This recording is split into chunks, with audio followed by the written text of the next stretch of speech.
The year may be 2025, but here in my home theater, I still enjoy watching Laserdisc.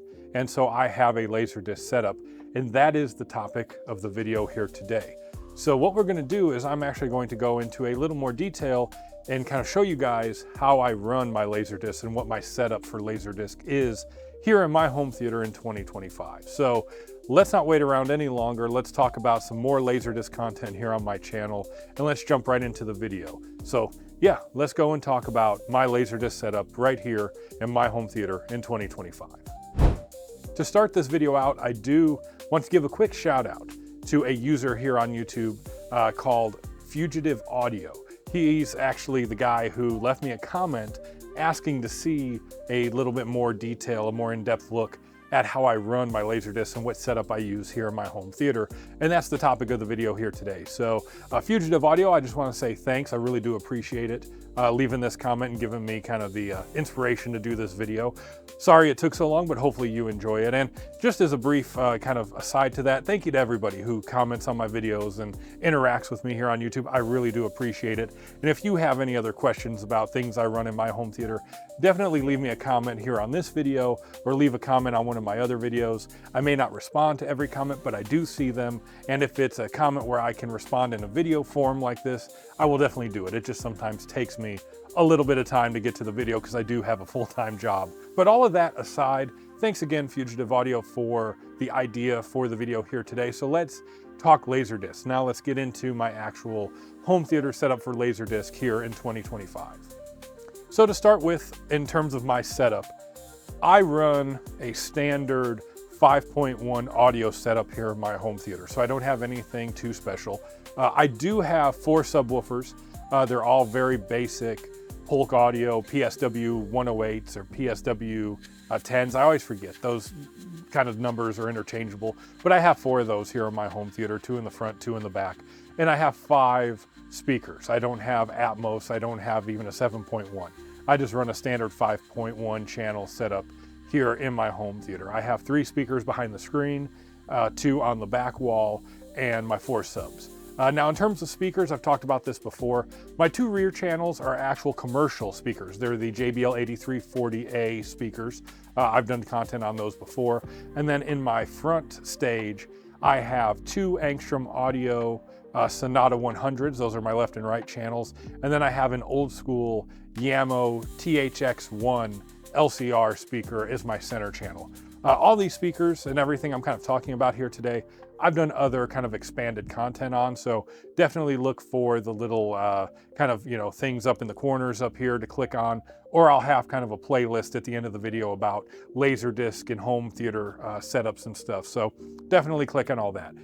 Now for this setup here, I will make mention, I almost primarily use my Sim2 Mico 50 projector for Laserdisc content. And the main reason for that is because the Mico has a much better scaling option for widescreen Laserdiscs that are still formatted in a 4:3 aspect ratio, because that is primarily what I watch here in my home theater for Laserdisc. It's almost exclusively going to be a widescreen Laserdisc of some description. One other thing about the Mico, I also feel like because that lens is not as sharp, I do think that it kind of covers up some of the imperfections of Laserdisc, because Laserdisc is an analog format.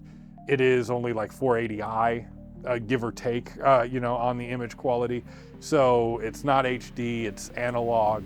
So I feel like the lens being a little bit softer on the Mico also helps hide some of those imperfections. Now let's actually talk about the actual components, the equipment, and some of the settings and stuff I run with the actual Laserdisc player and stuff like that. Okay, so let's talk the actual equipment side of things here. Let's start off first with the biggest piece of equipment, which is going to be the actual Laserdisc player. So the Laserdisc player I'm running, it's right here on my rack. This is a Pioneer CLD D505 Laserdisc player. And this is actually a karaoke Laserdisc player. So this is actually made for karaoke, and it has an actual input or output, I should say, a connection for microphones, and it has microphone kind of volume levels and echo effects and stuff you can put on, all that stuff. I don't use it for karaoke, although I could if I really wanted to, but I have no interest in that. The main reason I bought this, outside of the fact that I found this at the record exchange and I was able to use store credit on it, was the fact that even though this is a karaoke Laserdisc player, this has AC3 output. So I can get the AC3 Dolby Digital surround sound theatrical mixes from Laserdisc. And that's the main reason I want this. Now, a couple other features before we get into the connections. This does have a direct drive CD player on here. And the way it works is it opens kind of a secondary hatch and it sits within the Laserdisc tray. The CD player does actually work on this. I will play CDs, or I have played a couple CDs on here just to test it out, but I don't really use this for CD playback. It's almost exclusively Laserdisc. I don't want to burn the laser out or have an issue trying to run the CDs versus the Laserdisc. If I'm going to use this, it's strictly for Laserdisc. My CDs I will use on my Cambridge audio player or my Panasonic UB420 or something like that. I'm not going to really put the extra wear on this with CDs, but it does have that playback. One other feature that it does have is this has an auto flip feature. So this can auto flip from side A to side B and side B back to side A. Now, it doesn't necessarily do that automatically. You have to push the button to flip it, but it is a bit quicker than coming over here and actually flipping the disc. Maybe not by a whole lot, you know, in terms of a couple seconds difference there, but you can hit the button on the actual front panel here, or on the remote, you can click the button and it'll flip the laser. But anyways, so that's kind of the features that it has here. It also has your standard stop, pause, play, your reverse, your fast forward. It can do full speed reverse and fast forward, or it can do kind of frame by frame. And that is one feature that I don't really have access to fully on this unit. And that is because I do not have a genuine remote for this. A genuine remote, which you'll see a picture, I'll put it in here, will have a little like rotary dial on it. And that will allow you to go frame by frame back and forth via the rotary dial on, you know, Laserdisc and on like supplemental features that allow for it. I don't have that. I use my Logitech Harmony remote.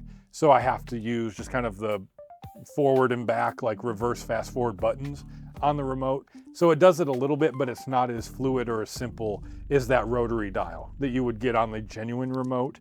But if I had that, I would use it, but I don't have one of those. And just to be completely honest, I don't feel like I really need that. I get by with my Logitech remote, so I don't need to go out and try and find, you know, and spend $20, $30, $40, $50 or whatever on a genuine old school Laserdisc remote to actually work on this unit. So anyways, yeah, that's just another little feature. Just while we're doing this, I'm going to pass that along. So that's kind of the main feature set for the Pioneer Laserdisc player. Before I get into the connection setup, let me go through the other pieces of equipment. Down in this corner, down over here, is my Marantz digital sound processor. This is an AC3 decoder, not a demodulator, which I'll talk about that here in a second. But this is a Marantz DP870 that's down here. And it's a decoder, not a demodulator. And the way that kind of is different between those two options is a demodulator will take your AC3 digital signal from your Laserdisc player. It'll go into the demodulator box and then output another digital signal that is decoded or demodulated out of it that you can then put in your surround sound receiver, amplifier, you know, your pre-tuner, your processor, whatever the case may be. That's not how the decoder works. The decoder takes that same AC3 signal out of your Laserdisc player. It goes into the decoder, but instead of outputting another digital signal via another digital connection on there, it outputs the individual line input RCA channels. So it gives you the 5 bed layer speakers and a subwoofer channel, all with standard RCA connections. And so that's kind of the difference between the two. If I had a demodulator, or if I could find one for cheap, I would get that because it kind of cuts down on all the cabling. I would have 6 less cables I would have to worry about, but those are way more expensive and almost a little bit harder to find at a reasonable price, where this Marantz decoder was kind of just a by luck kind of purchase off of Shop Goodwill. I found it like over a year ago at this point and bought it for relative, peanuts in my opinion for what a lot of the modulators and decoders go for on the secondhand market. And I think that's just down to the fact that at that time, I don't think anyone else who was watching these items on Shop Goodwill really even knew what it was. So that's how I bought it. And it basically just sat on a shelf for like a year until I found my Laserdisc player earlier here, in 2025. Now it also does have its own independent volume, and it does have some other features on there. You can adjust bass and treble in a fade, between the left and right side of the audio and some other things. I don't really mess with any of that. What I do is I have, the volume is actually turned to the max on there, just for simplicity's sake. And then everything else is set dead center. So center for the bass, center for treble, center for, the fader for left and right and everything. All that is set just middle of the road, kind of, 50%, even across the board for everything. And the volume I just have turned up all the way because I find if you turn it down too low, then you've really got to crank the volume on the home theater processor to get enough audio out. And so having this cranked all the way kind of matches that audio level a little bit to my other components. So that's why I have it set up like that. So one other thing I do want to mention before we move on to the next piece of equipment is that the Marantz decoder that I have here also has a speaker size selection button or little tabs on the back that allows you to change the crossover settings for all of your speakers.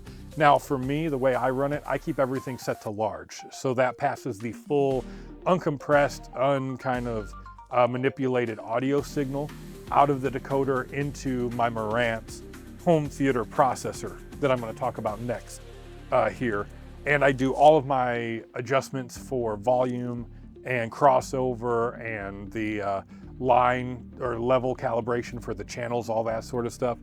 I handle through my actual home theater processor. So on the decoder, full volume, large on the speaker crossover, so the full, settings, full bandwidth, everything goes through there, and any adjustments I make is through my home theater processor. So that is the decoder, my Marantz DP870, so there's that there.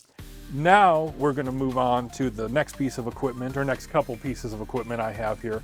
That is my Marantz AV7005. That is my home theater processor that handles everything for my home theater. That's mainly like the hub of everything here in my home theater.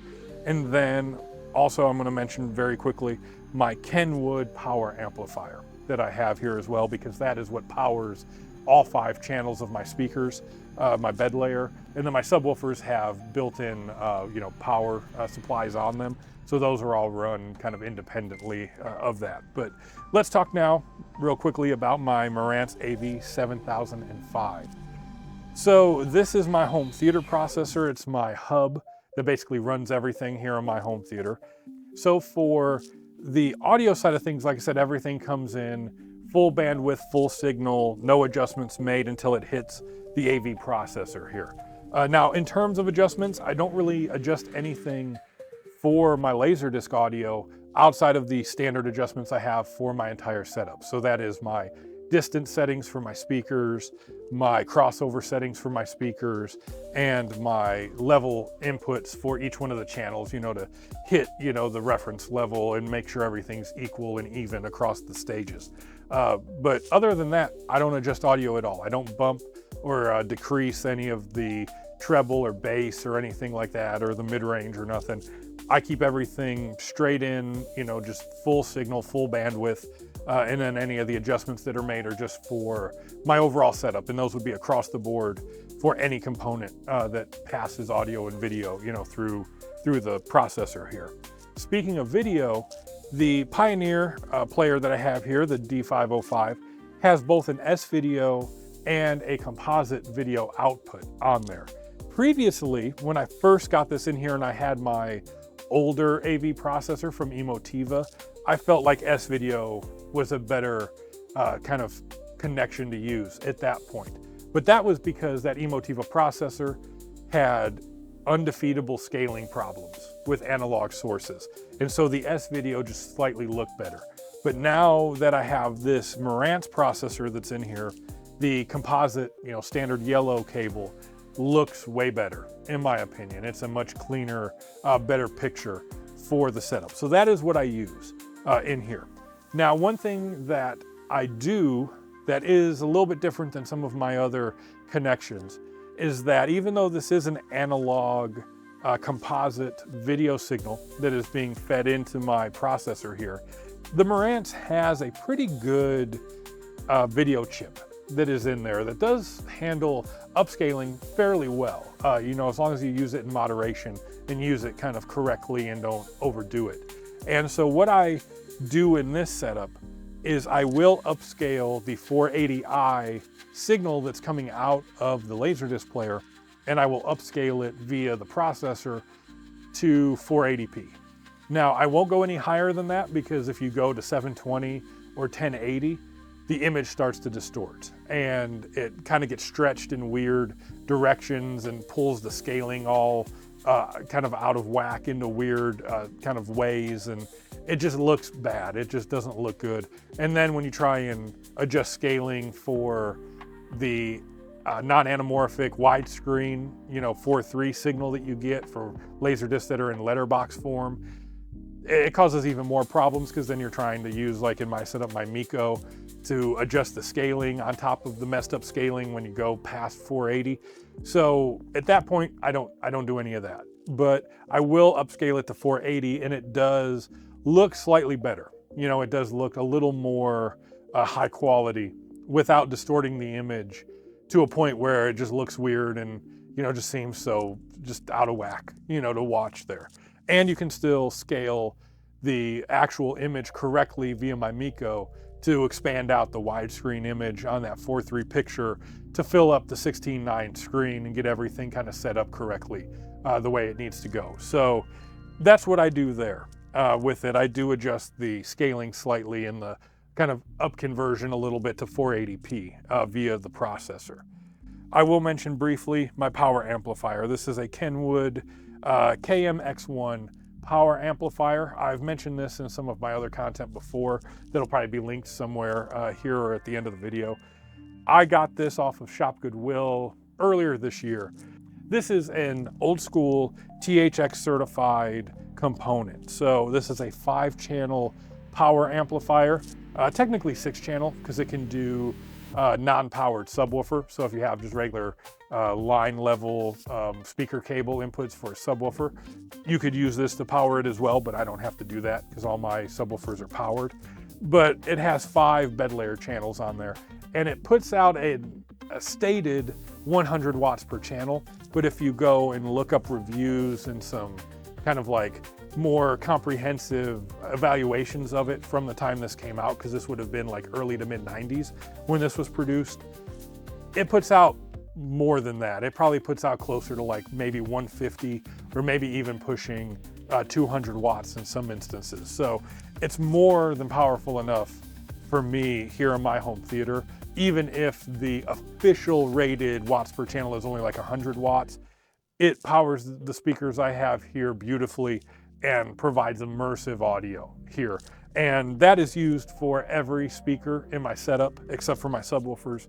And every component that is fed into the processor kind of goes through the power amp the same way. So nothing else has really changed here with that, but I did want to mention it. It is part of the setup for the audio side of things here with my Laserdisc player here in my home theater. So now let's move on to how I actually run everything and all my connections and setup kind of things that way. So the way this is set up is I actually have my Laserdisc player and my AV processor set up to run 2 different inputs for the Laserdisc player. And what I mean by that is I have one input set up for AC3 audio, and then I have one set up for 2-channel PCM audio. And how that works is the Marantz processor I have allows you to duplicate the different video and audio inputs across different connections and settings and kind of setups in the actual processor. So the way it works is I take the standard composite video that comes out of the Pioneer Laserdisc player. I plug that in to one of the composite video inputs on the back, of the Marantz processor that I have here. And then I run 2 sets of audio outputs, like an A and a B audio output from the Laserdisc player. So kind of what I would consider, you know, audio out 1, let's say, or audio out A, is the AC3 audio that runs with the digital audio cable to the back of my Marantz DP870 that demodulates the signal and then gives me the 5, well technically 6, channel line outputs, RCA line outs that come out. So that's your 5 bed layer channels and a subwoofer LFE channel. And those will then run back into the 7-channel direct audio input on the back of this Marantz AV7005. And so I take that audio signal right there of the AC3 of the line level inputs and the composite video from the Laserdisc player, and I have that stored in here under one kind of like connection setup as Laserdisc AC3. And you'll see in the video it says LD AC3. That is my AC3 audio setup for my Laserdisc player. So now the way this works for the PCM audio is I basically bypass and exclude the decoder that I have for the AC3 signal. So what I do is I copy over that same composite video signal into a second connection setup in the actual processor here. But instead of the audio being copied over from the AC3 audio, I have that set to a different connection for a standard stereo left and right RCA audio input that's on the back of the Marantz processor. So I run a standard stereo left and right channel, you know, red and white cable audio connection from the secondary audio on the Pioneer Laserdisc player to the back of the Marantz audio receiver here onto the back of the processor. And I set that up as a dedicated input, you know, in the settings, and that is set up as Laserdisc LD PCM. So depending what kind of Laserdisc I'm playing, if it's an AC3 audio, I put it on AC3 and run it that way, and I get the full 5-channel Dolby Digital AC3 audio. And so then if I want PCM audio, I just turn it to the PCM Laserdisc setting in the processor, and that will give me PCM stereo audio off the Laserdisc that I'm watching. So I have 2 setups there, you know, depending on what I want to do in terms of audio. So one last thing before we end the video here today about this setup is in terms of the audio setting, if you will, the audio kind of like speaker setup in the processor for the different audio formats that I would run with Laserdisc. So when I have AC3 audio running here in the home theater, I run it in direct audio mode. So that will give you the pure direct signal. So you'll get all 5 bed layer channels and the subwoofer LFE channel run directly with no processing done in the actual Marantz processor. It gives you just the raw signal to every speaker. And that's how I run AC3. Now, when I run PCM audio, I do tweak it slightly. Now, I don't expand it to surround sound really at all, unless it is like a Dolby Pro Logic kind of setup, which doesn't really happen too often. But if it's a standard PCM 2-channel setup, I will put the Marantz processor in stereo mode instead of direct mode. And the reason for that is direct mode because the PCM audio on the Laserdisc does not kind of filter subwoofer LFE signals as being a separate signal. It just includes it in the 2-channel left and right signal. I will put it to stereo so that it decodes the subwoofer and pulls kind of the subwoofer track from that 2-channel audio. So that way my subwoofers are being engaged and used on the PCM 2-channel track. Because if you leave it in direct, it'll just stick with the left and right channel that's behind my screen here. And those don't have a whole ton of bass to them. That's why I need the subwoofers here. So I do switch it over to stereo so that you can get the subwoofers kind of active and engaged in the 2-channel tracks. So with that, we are now at the end of the video. Hopefully you guys enjoyed this kind of tour through my Laserdisc setup that I have here in my home theater for 2025. If you have any comments, any questions, anything about that, definitely leave them down below. I love reading all the comments from you guys. I may not respond to every comment, but I will read every comment. And who knows, if you have a question or something that may be interesting to answer in video form, I will definitely do that when I have time. So leave any comments, any questions down below. Let me know your guys' thoughts on Laserdisc, if you guys run Laserdisc in your home theater, and kind of how you guys run it. I love, like I said, hearing from everybody. And going along with that, thank you to everyone who subscribed to the channel. I really do appreciate it. If you enjoy the content here, I would definitely recommend and ask you to subscribe to the channel. It really does help me out. My goal is to get to 3,000 subscribers by the end of the year, but if things kind of go well enough, if I get enough traction on these videos, maybe I'll be able to hit that by next month, the middle of next month, when my 2-year anniversary comes up. That would be a pretty cool anniversary gift, to be at 3,000 subscribers. So yeah, if you enjoy the content, definitely consider subscribing. It would really help me out. And with that, we're done with the video here today. Thank you so much, as always, to everyone out there. I really do appreciate it. And I will see you the next time in the next video right here on Secondhand Home Theater. Thank you.